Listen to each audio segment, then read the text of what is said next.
Hi, I'm Natalie Rebetsky. I'm an English teacher and I'm also perpetually curious. So go with me on a trip up Route 95.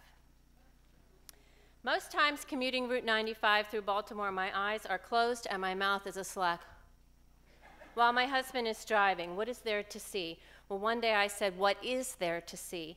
And the process of my discovery would undress Baltimore right down to her underwear. I took photographs while my husband drove a conservative 55 miles per hour. Baltimore is not this stationary skyline of lifeless buildings. It is alive, simultaneously giving birth, growing, groaning, covering up, and living again. This Google Earth image reminds us that all of Baltimore is a working harbor. I never stopped to consider the magnificent web of water commerce that has gone on for centuries, touching exotic places like Japan and India. For example, here's a photograph of the Baltimore waste-to-energy plant that processes a staggering 2,250 tons of waste a day, with a generating capacity for the needs of 68,000 homes. Observant commuters can see cyclists on the Gwynns Falls Trail that wraps around. I was the sole pedestrian in this park setting among the bus terminal and factory, but in the nearby woods, the ground was raw, there was trash, stray cats, tin turkey roaster pans. I heard a cyclist say that a homeless encampment had been bulldozed this summer. I learned that Baltimore Homeless Services had worked for months to move the squatters, and a Facebook page was made to adopt the 24 cats who were also homeless. Many Baltimore natives attempted to give me a Baltimore for Dummies version of the life of this city. In its death and rebirth, this quiet shoreline will be developed into a $300 million casino entertainment district. Tell that to the men I saw carrying groceries in the woods. Just beyond is the century-old CSX Spring Garden Bridge standing perpetually open in the channel. It was once a vital part of the Western Maryland Railroad system, bringing passengers and supplies to the city. Developers envision a restored rail bridge that could become part of a 5.5-mile hiking-biking trail, connecting Gwynns Falls and looping around in front of the Westport development, the Middle Branch Park, and the Hanover Street Bridge. The middle branch of the Patapsco River flows under Route 95, and along its shores there is abundant life mixed with tremendous ecological damage. There is plenty of the best bird watching amid brown fields. Some people fish and crab, but there's also great health risk. So within seconds, we're all plunged into Fort McHenry's tunnel, the world's widest.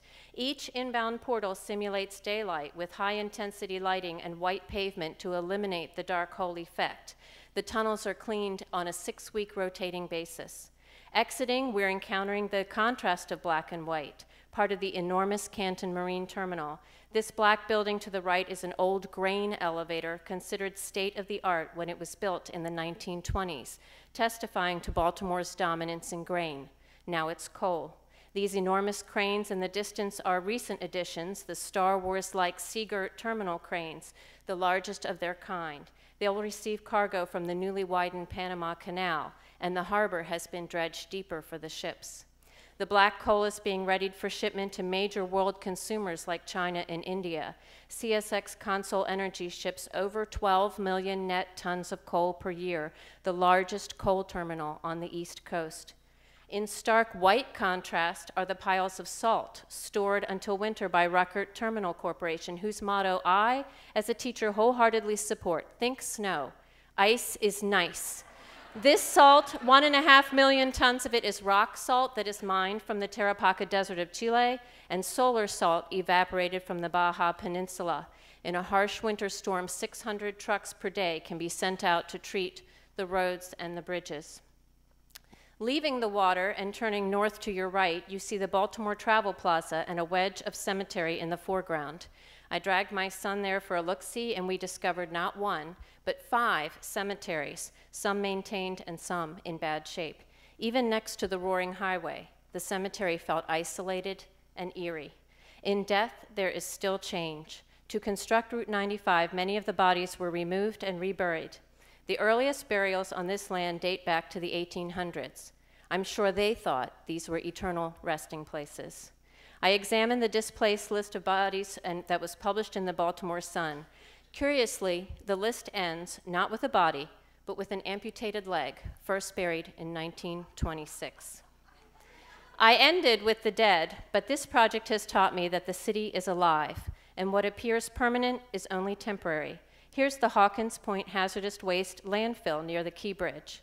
I predict that it too will have a new life as a park and condos with the best views of the harbor. So who wants to invest with me?